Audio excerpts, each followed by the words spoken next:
sochlarni qirdiringlar. Eng yaxshisi mana shu qirdirishlik.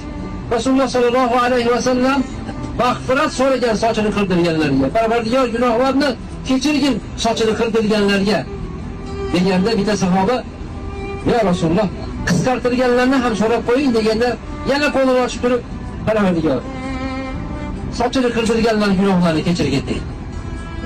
Haligi sahoba yana so'raydi, "Ya Rasululloh, qisqartirganlarga ham so'rab bering." Esa qo'llarini ochib turib, "Parvardigor, sochini qirdirganlarni gunohini kechirgin" deydi. Yaxshi haligi sahoba borligi. Yana so'raydi, 4-marta so'raydi.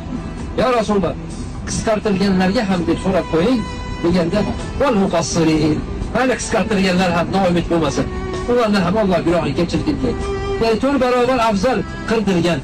Mana bu sochni birodarlar, mana shu yerda fido qilamiz. Chiroyli bo'lishi uchun fido qilyapmiz.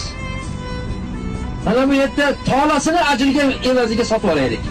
Allohning ajriga hammasini beraylik, Alloh uchun fido qilaylik.